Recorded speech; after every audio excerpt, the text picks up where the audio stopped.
Assalamu alaikum. Bonjour.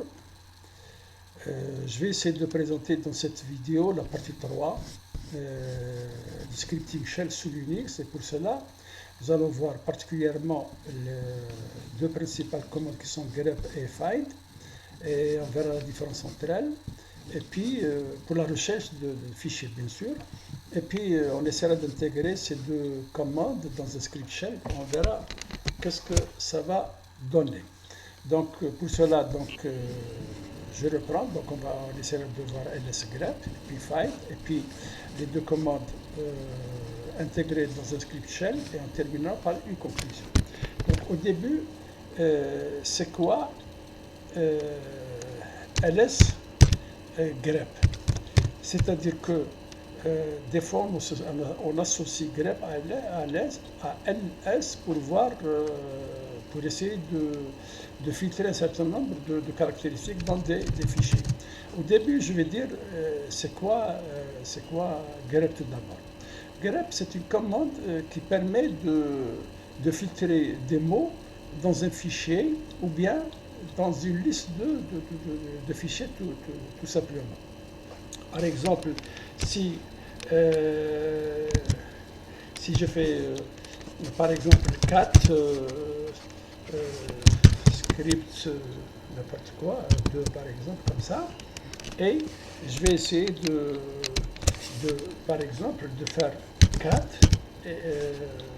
ce script, on a dit 2, et puis grep, n'importe quoi, je cherche le mot qui existe dans le fichier 4, par exemple, for, par exemple. Voilà, donc il y a deux fichiers. Et plutôt, il y a deux lignes dans le fichier script2sh comportant le mot for qui sont ces deux-là. Alors, plus que ça, je sais pas, bon, j'ai un fichier par exemple sur mon bureau, par exemple Java, et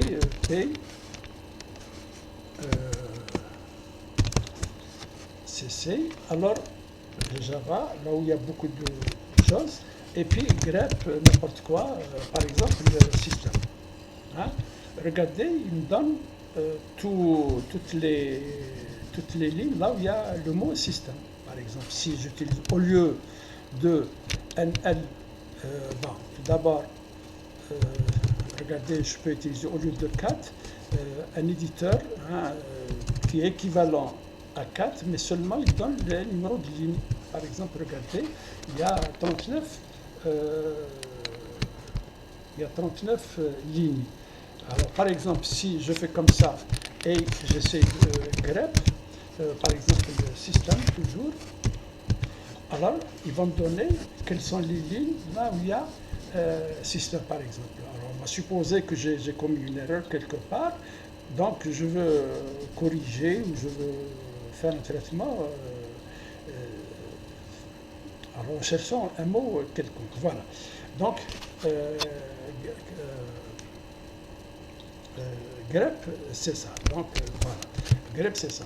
Mais en général, on l'utilise beaucoup plus dans la gestion des fichiers. Que ça veut dire ça? Ça veut dire que je cherche par exemple ls, et puis grep, par exemple, tous les points sh. Le mot sh. Regardez, il va me donner sur mon répertoire courant, par récursif, il me donne tous les mots là où il y a un fichier. Alors, remarquez bien, je vais essayer de faire un petit zoom. Pardon. Alors, regardez que ici, c'est pas l'extension .sh. Alors, parce que beaucoup de gens confondent un petit peu même si je fais .sh. C'est à peu près la même chose aussi. Alors, le grep.sh, il ne donne pas l'extension d'un fichier, mais il donne beaucoup plus, donc les mots contenant ou bien comportant le mot sh. Regardez, ici, c'est sh. Ça, c'est pour le grep. Donc, voilà. Et puis, je peux l'utiliser, bien sûr, par exemple, je peux faire R, hein, pour le récursif, et là, il donne tous les fichiers hein, comportant SH. Hein, regardez par exemple ici SH, etc., etc. Donc il va faire beaucoup de temps. Voilà. Donc si pardon. Voilà, j'ai ajouté aussi un pipe. Hein. Ça veut dire la sortie de ça, elle va envoyer à grep un filtre et puis elle va envoyer sur WC-L pour chercher le nombre de fois là où le mot .sh se répète. Alors la même chose, je peux chercher aussi, par exemple, des mots comme par exemple Java, donc il va me donner tout. Et puis je peux aussi compter le nombre de mots Java, là où le nombre de fois qui se répète. Hein, donc WC moins N. Voilà, 2400 une fois. Voilà. Donc ça c'est ls-grep. Maintenant, donc, vous avez remarqué bien que, par exemple, si je fais comme ça, c'est 2400 une fois. Alors, cette commande, généralement, donc, elle donne le mot là où le nombre de fois là où le mot Java se répète. Mais il y a une commande qui est plus puissante, beaucoup plus puissante. Elle est d'une importance capitale pour un administrateur du système parce qu'elle permet pratiquement de tout gérer, surtout concernant les fichiers, les possibilités de filtrer des choix selon un certain nombre de caractéristiques. Alors, qu'est-ce qu'elle fait? Alors, cette commande commence par find. Alors find, et puis un certain nombre de caractéristiques. Par exemple, si je fais mon name, et puis étoile point, par exemple, Java, hein, ça va me donner tous les fichiers hein, récursivement dans mon répertoire, dont l'extension est .java. Regardez. Donc, voilà. Donc, et ça, c'est contrairement à grep qui donne le mot. Là, c'est exactement, regardez, c'est des points Java. Alors, nulle part, vous l'avez trouvé, par exemple, un mot, c'est l'extension du fichier. D'accord? Voilà. Donc, à partir de là, donc, vous pouvez aussi l'associer à, pour chercher le nombre de fois. Hein? Regardez, c'est 675 parce que là, il y a des fichiers là qui sont en route, hein, qui appartiennent aux routes. Par conséquent, je suis obligé de... Voilà, donc ça donne 675. Alors que si je reviens, par exemple, à grep, à Java, regardez, ça donne 2400 une fois. Donc il y a une différence nette. Pourquoi? Parce que là, il cherche des noms de fichiers, là où il y a le mot Java. Alors qui sait, il cherche l'extension, bien sûr, du fichier. Voilà. Donc ça c'est le find. Donc ça c'est le find. Alors maintenant, cette commande, elle a beaucoup de possibilités. Alors je vais essayer de montrer un petit peu les possibilités de cette commande. Donc, on peut faire -name, -type, hein, -user. Alors ça, c'est très important. Pourquoi? Parce que nous sommes dans un système multi-utilisateur à part entière et par conséquent, il y a plusieurs utilisateurs qui peuvent utiliser votre machine et il appartient à l'administrateur du système de bien gérer ces fichiers pour que son disque, par exemple, ou bien ses disques ne soient pas saturés, etc., etc. Plus que ça, comme sous Linux, l'utilisateur peut appartenir à un groupe, et même un groupe supplémentaire. Donc, on peut gérer tout ça par l'intermédiaire de cette commande. Aussi, pour size aussi, on peut chercher des fichiers dépassant une certaine taille, par exemple, pour prendre une décision. Et ça, c'est très important. Pourquoi? Parce que peut chercher des fichiers par date du dernier accès, de modification et de création. Par exemple, ici, on va supposer un utilisateur qui a créé un fichier il y a 6 ans, 7 ans, qui n'a pas utilisé. Donc, on peut se poser des questions pourquoi il appartient à l'administrateur du système de prendre des décisions adéquates pour qu'il mette fin, par exemple, à ce fichier ou bien autre chose. Et puis, les permissions aussi des fichiers, on peut faire de la recherche en fonction des permissions. Alors maintenant, comment faire ça? Alors, bien sûr, là, il faut déterminer le répertoire. Par exemple, ici, je donne le répertoire, ou bien l'arborescence, le path, hein, sur lequel je vais faire la recherche, et puis le reste. Alors, plus que ça, donc, on peut ajouter d'autres caractéristiques avec soit a, etc., soit ou, etc. Donc, on verra par exemple le et. Alors, le et, c'est moins a, hein, c'est comme and. Alors, le ou, c'est comme moins o, c'est comme or. D'accord? Alors, par exemple, ici, moins name, et puis je peux chercher un autre critère. Hein, un autre critère. Par exemple, si je veux chercher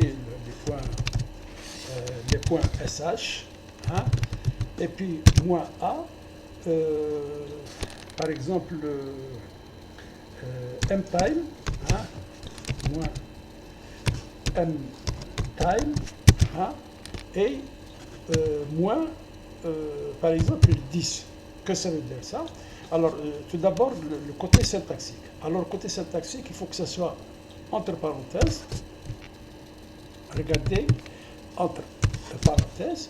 Et comme les parenthèses ne sont pas permises sous cette commande, enfin, de cette façon, donc je vais précéder toute parenthèse par un anti-slash. Comme ça, ça me donne, que ça veut dire ça? Ça veut dire que je vais essayer de chercher tous les fichiers alors d'extension.sh et dont la modification est de moins de 10 jours. Ça veut dire d'aujourd'hui jusqu'à 10 jours. Alors, je lance. Alors, regardez qu'il me donne tous ces fichiers.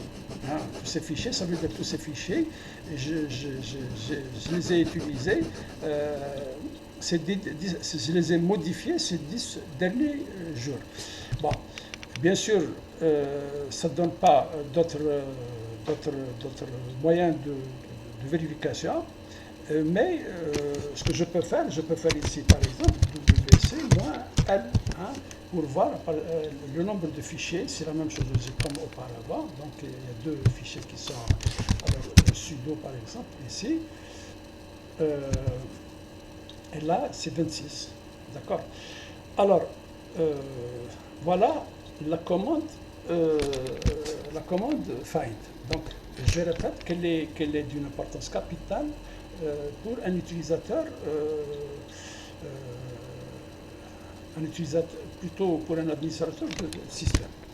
Alors maintenant, ce qu'on va essayer de voir, c'est comment associer ces deux façons dans un script shell. Pour cela, donc, je vais essayer de créer un fichier, par exemple le go.sh, et non,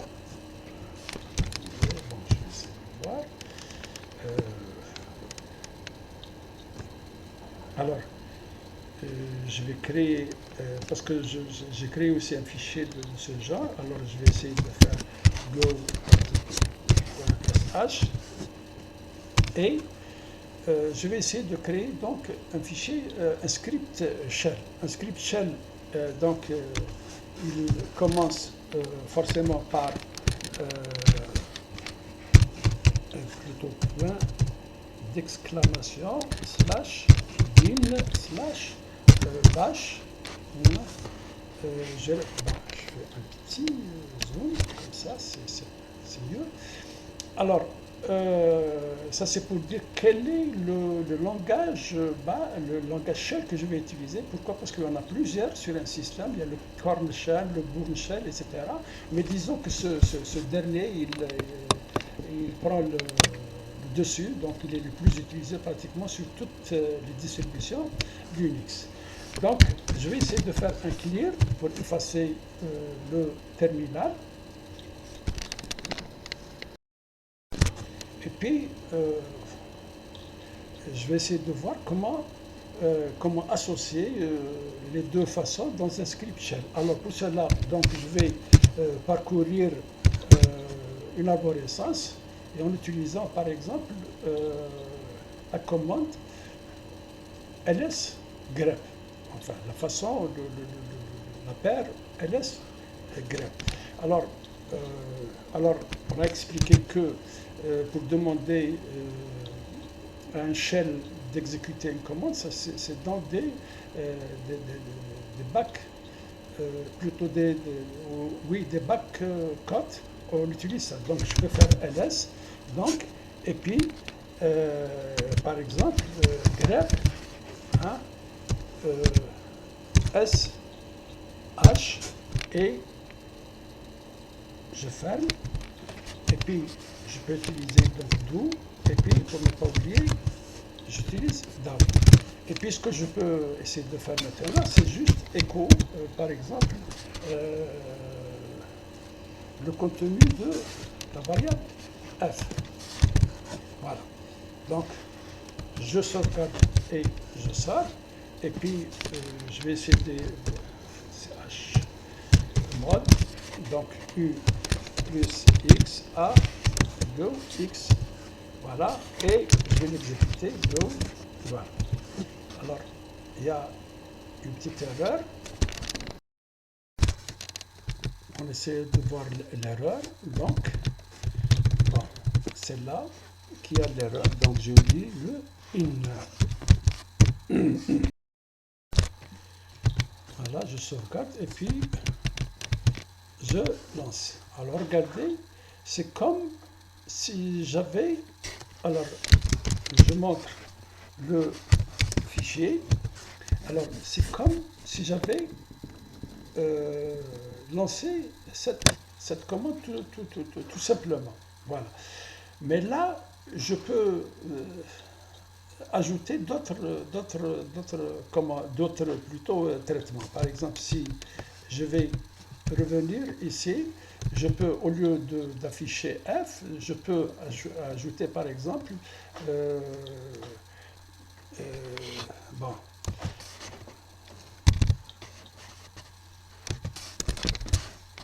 par exemple ls moins l, par exemple f. Hein? Et là, je lance. Voilà, ça me donne toutes les commandes là où il y a des SH. Regardez, des points SH. D'accord. Voilà, à l'intérieur aussi il y a des SH, etc. Ici à l'intérieur il y a des SH, etc. etc. Donc, et puis, on verra, on peut utiliser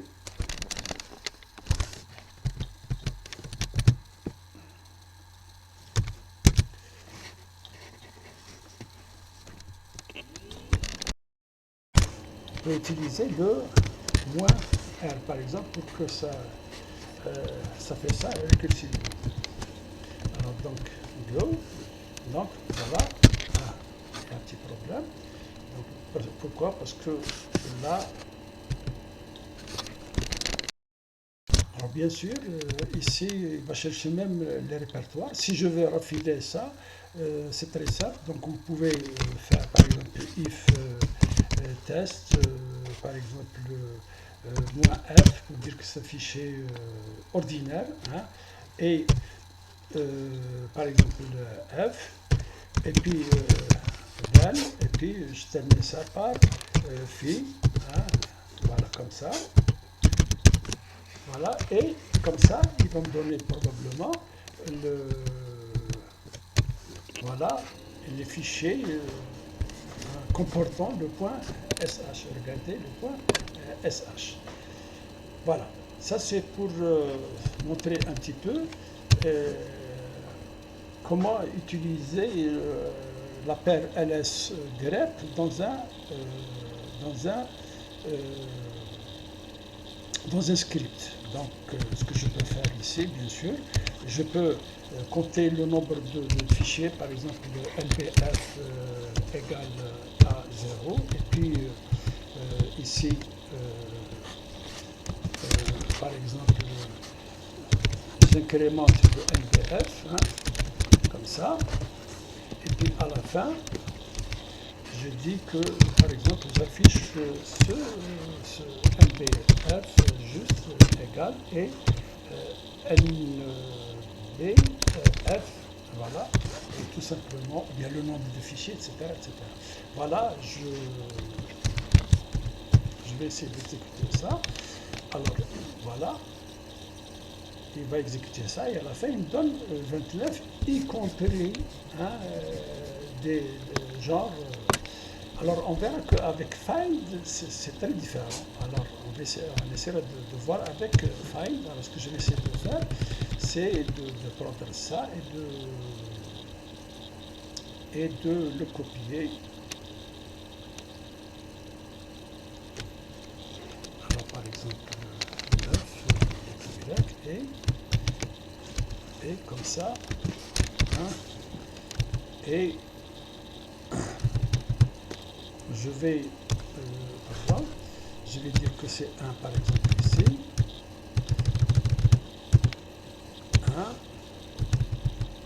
1 et NDF 1 égale à NDF 1, et là je vais passer par la commande find. Au lieu de NDF, je vais faire donc find, alors moins name, par exemple, alors on peut utiliser le double quote bien sûr, alors SH, tout simplement, et on verra qu'est-ce que ça va donner. Donc je prends ça et je le mets juste après et je vais effacer ça. Voilà. Comme ça, on aura une comparaison un petit peu entre les deux.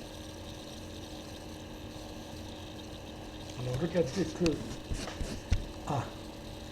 bien sûr, j'ai pas fait le premier, je n'ai pas fait récursivement. Alors, je vais essayer de le faire indépendamment du traitement qu'on a ajouté, bien sûr. Donc, je vais enlever ça, et je vais enlever ça aussi, parce que c'est un filtre qui est automatique. Je vais expliquer dans un instant ça. Voilà. Donc,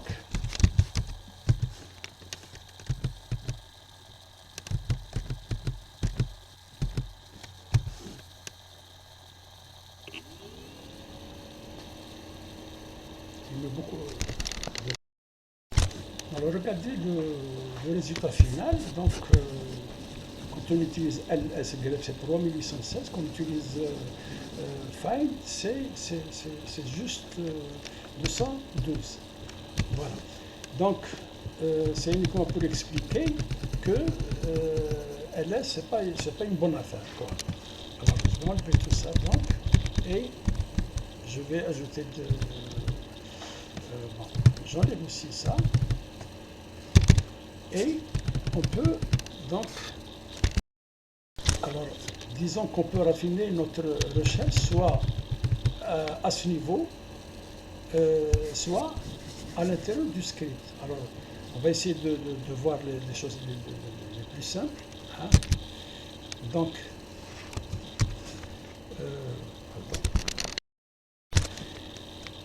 donc je vais essayer d'ajouter le temps, par exemple, donc moins A, donc moins M time, par exemple le moins 10, donc j'ai dit qu'on peut utiliser le moins 10 ou bien le plus 10. Plus 10 c'est au-delà du 10, ça veut dire que les 10 avant ces 10 derniers jours.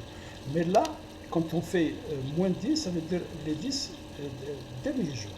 Donc là, donc, toujours le respect de la syntaxe, hein, ici, le respect de la syntaxe aussi, voilà, comme ça, et ça va me donner les fichiers .h à la, voilà, ils sont 27. Regardez, nous sommes aujourd'hui, nous sommes quoi? Nous sommes le 25 avril, et là, regardez, le 24 avril, le 18, etc. Ces 10 derniers jours, donc il y a 27 fichiers qui ont été modifiés durant ces 10 derniers jours. Et à partir de là, donc je vais essayer de m'arrêter là parce que la vidéo devient trop longue. Alors vous pouvez utiliser moins A, moins user, moins type, moins, etc. etc. Donc voilà. Plus que ça, on peut ajouter ici des traitements, par exemple, si par exemple je peux prendre ces fichiers et les sauvegarder quelque part, par exemple. Hein. Il suffit de faire cp, le fichier là, hein, ce fichier, enfin, chacun des fichiers obéissant à ces critères, et là je donne, si vous voulez, un dossier que j'avais créé auparavant. Voilà. Donc, je crois que on a tout fait, j'ai tout dit sur cette commande. Alors, qu'est-ce qu'il reste à faire? Il reste beaucoup plus à pratiquer et à voir les différentes situations en utilisant cette commande. Donc, voilà. Donc, je peux dire que j'ai présenté l'essentiel concernant ces deux façons de rechercher des listes de fichiers. Donc, et on les a associés à un script. Donc, pour conclure, je dirais que, alors, pour un administrateur du système, il doit vraiment bien maîtriser cette commande file et bien l'utiliser dans un script. Voilà, je vous remercie et je vous donne rendez-vous à la prochaine vidéo qui sera consacrée probablement à la gestion des utilisateurs et des groupes. Je vous remercie.